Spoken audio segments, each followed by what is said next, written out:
پہ ہر 5 منٹ بعد ایک کال ریسیو کر لیتے ہیں، تو آپ تو پھر پتہ نہیں کتنی کرتے ہوں گے، تو اس سے کیا سائلنٹ پہ ہوتا ہے اس پہ کیا ہوگا سر کہ پھر کہیں نہ کہیں کوئی نہ کوئی بلیک میلنگ ہوگی کہ فلاں کو فیوریٹزم آئے گا، تو سینئرٹی پروسیجر کو ڈسٹرب ٹاپ سینئر ہوں وہ آگے جائیں. اور سر اس پہ ایک ہماری جو ریکویسٹ تھی، یہ ہمارے لیے وکلا کے لیے امینڈمنٹ جو ہے، ہماری جو وکلا ہیں سپریم کورٹ میں ان کی جو انرولمنٹ ہوتی ہے، اس میں ایک ہائی کورٹ سپریم کورٹ کے جسٹس ہیں وہ انٹرویو لیتے ہیں. اب اس سے کیا ہوتا ہے کہ ہمارے بہت سارے وکلا کی انرولمنٹ پینڈنگ پڑی ہوئی ہے. آپ کیا چاہیں گے، کس کو انٹرویو؟ جج کا رول ختم کر دیا جائے، Done. ڈائریکٹ بات ہماری یہ. اگر کیا چاہیں گے اس کے بدلے میں کیا کریں؟ جیسے ایک منٹ جیسے سر سندھ بار کاؤنسل ڈائریکٹ اپنے ممبر کو انرول کرتی ہے، پروسیجر پہ ہم مشورہ کرتے ہیں، پھر باڈیز سے، بار باڈیز سے اور باقی سب.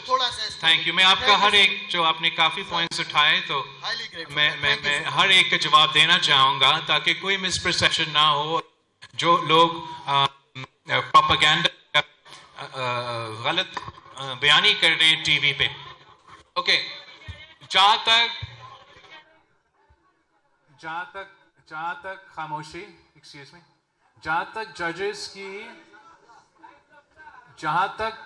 کی ایج کی بات ہے، ناٹ اسپیسیفک ٹو ججز، ویسے دنیا بھر میں آپ کسی بھی ملک کی ریٹائرمنٹ ایج کا ڈبیٹ نکالے، اس پہ ایک پوزیشن سامنے آ رہا ہے.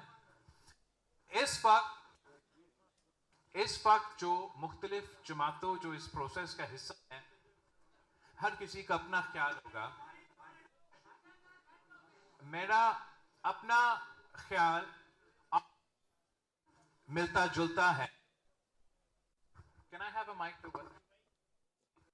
یہ بار بار کٹ ہوتا جا رہا ہے.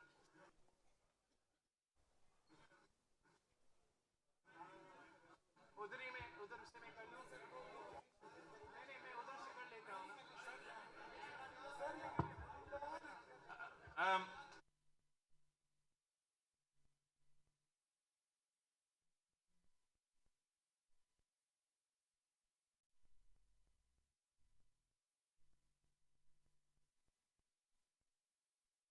زیادہ آسان ہوگا میرے لیے اپنا سوالوں کا جواب دینا. تو جہاں تک ایج کی بات ہے، میرا خیال آپ کا خیال سے ملتا جلتا ہے. آبویسلی اس پہ کنسنسس بنانا ضروری ہے. ہر پارٹی کا اپنا اپنا موقف ہے. ایکسکیوز می، چپ. اگر آپ وکیل نہیں ہو تو please leave. This is the Sindh high court bar. It's not for نا. جب میرا اپنا پارٹی کا موقف کچھ ایسا ہے کہ خاص طور پہ جو کانسٹیٹیوشنل کورٹ بننے جا رہا ہے، اس پہ یہ ایج کا شرط شاید متنازع ہو جائے. لیکن جو پی ایم ایل ایم، ان کا بھی حق اور دوسری پارٹیز کا حق ہے کہ ان کا تجویز یہ ہے کہ ہم اوور آل ایج میں اضافہ کریں، اور یہ نہ صرف سپریم کورٹ کے لیے ہو، ہائی کورٹ کے لیے ہو، یہ کانسٹیٹیوشنل کورٹ کے لیے ہو. ہمارے جو جماعت علماء اسلام کے دوست ہیں، جب ہم ان سے بات اس وقت کر رہے تھے، تو انہوں نے یہ تجویز دی کہ جو ایج اس وقت موجود ہے ویسے ہی رہنا چاہیے. میرا موقف کچھ ایسا تھا کہ ایک جہاں تک لوور ایج لمٹ ہے، قائد عوام شہید ذوالفقار علی بھٹو کے دور میں آپ کا لوور ایج لمٹ، مطلب کم از کم عمر جس پہ آپ نے پہنچنا ہے اور پھر آپ جج بن سکتے ہو، وہ 40 ایئرز تھا. اور جنرل ضیاء الحق نے اس کو 45 میں تبدیل کر دیا. اور میں خود جانتا ہوں کہ کتنے نوجوان ہمارے وکلا ہے چاروں صوبے میں، کتنے قابل ہے. تو یہ پاکستان پیپلز پارٹی کا ہی تجویز تھا اس ترمیم سازی کے پروسیس میں کہ جو کم از کم ایج بریکٹ ہے وہ تو اوریجنل ایج پہ لے کر آئیں. جہاں تک کانسٹیٹیوشنل کورٹ کی بات ہے، میں سمجھتا ہوں کہ ہمیں ایسے کوئی ایج کی پابندی یا شرط ڈالنا ہی نہیں چاہیے. اس لیے اگر میں کسی ایک ایج کا ذکر کروں گا بھی صحیح, تو کوئی ایک گروپ مجھ پہ یہ الزام لگائے گا کہ میں کسی کا حامی یا میں کسی کے خلاف. تو ہم نے بڑا سوچ سمجھ کے پھر یہ درمیانی راستہ جو کہ ہم سمجھتے ہیں کہ امپارشل طریقہ ہے, کہ جیسے کانسٹیٹیوشنل کورٹ بنے تو اس کے لیے آپ ٹرم لیمٹس استعمال کریں, آپ ایج کا ایکسٹینشنز کا نہ سوچیں. اور آپ جب ٹرم لیمٹس استعمال کریں گے تو مثلاً اس پہ کنسنسس بننا پڑے گا, بٹ چیف جسٹس کے اپنا ٹرم سے 3 years, اور جو بردر ججز ہے اس بینچ کا اس کا سے 10 years. تو جب 3 سال کا وہ اپنا چیف جسٹس شپ کو ختم کر دیں گے تو دوسرا صوبہ کا دوسرا جج آ کے چیف جسٹس بنیں گے. اور اس طریقے سے ہم اس ایشو کو ٹیکل کر سکتے. دیکھتے ہیں کہ آخری کنسنسس میں ایج کا کیا کیا جا سکتا ہے. جہاں تک کانسٹیٹیوشنل بینچ کی تجویز ہے, نہ صرف لائرز کی طرف سے آ رہا ہے, کچھ جج صاحبان بھی یہ تجویز اٹھا رہے ہیں.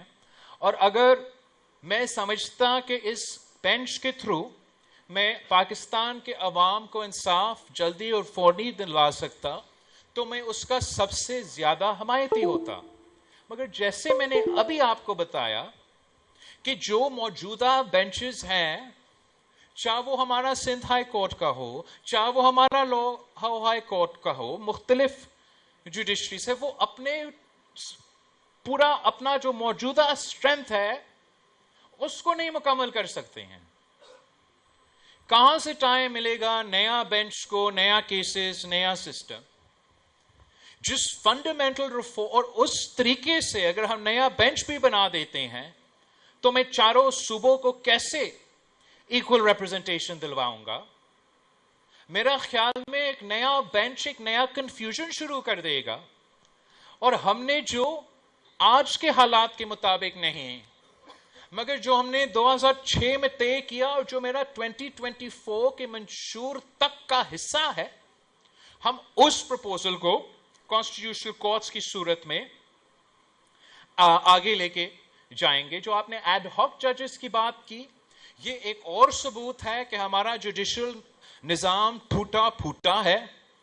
اب یہ مذاق دیکھے, آنریبل ججز نے پورا ججز کا اپوائنٹمنٹ کا اختیار اپنے پاس رکھ لیا اور وہ بھی کام نہیں کر سکتے. مطلب انہوں نے کہا کہ ہم نے ہی یہ کام کرنا ہے اور کرنا بھی نہیں. اب ہم نے بہت سی تماشے اس کی وجہ سے دیکھے. اگر یہ اپوائنٹمنٹ والا پروسیس متنازع ہوگا تو میرا خیال میں اس سے زیادہ تو متنازع نہیں ہوگا کہ ہمارا اپنا سندھ ہائی کورٹ کا سب سے سینئر جج یہاں بیٹھا رہا. یاد ہے آپ کو نا, بیٹھا رہا اور کہا گیا کہ وہ اہل ہی نہیں ہے کہ وہ آئی سپریم کورٹ آف پاکستان سے اپنے ہی بردر ججز. تو جب وہ اپنا میرٹ, آپ ان کا میرٹ کا مطلب نکالے. یہی وجہ ہے کہ مجھے چاہیے کانسٹیٹیوشنل کورٹ, مجھے چاہیے کانسٹیٹیوشنل کورٹ برابر کے اسٹرینتھ پہ, بس. تاکہ مجھے یہ نہ سننا پڑے کہ کسی چیف جسٹس, کسی ہائی کورٹ کو انتظار کروایا جائے تاکہ دوسرے جج صاحبان اپنا دوستیہ نبھاتے رہیں, اور عوام ان کی اس جوڈیشل اپوائنٹمنٹ کی پروسیس کی وجہ سے انصاف ان کو نہ مل سکے, وہ بینچز پورا نہیں کر سکتے. تو پھر حکومت کے پاس موقع ملتا ہے کہ بینچ پورا بھی نہیں ہے تو ایڈ ہاک جج. تو اگر ایڈ ہاک جج کا مسئلہ حل کرنا ہے تو پھر constitutional court, judicial reforms appointments کا پروسیس. جہاں تک 3 ججز کا آپ کہہ رہے ہو کہ ہو یا کچھ کہتے ہیں کہ نہیں, دیکھو ہم نے کسی کے لیے پرسن اسپیسیفک نہیں بنانا ہے. یہ بحث نے اٹھنا تھا جب بھی یہ کورٹ بنتا. اگر ہم 2013 میں افتخار چودھری اور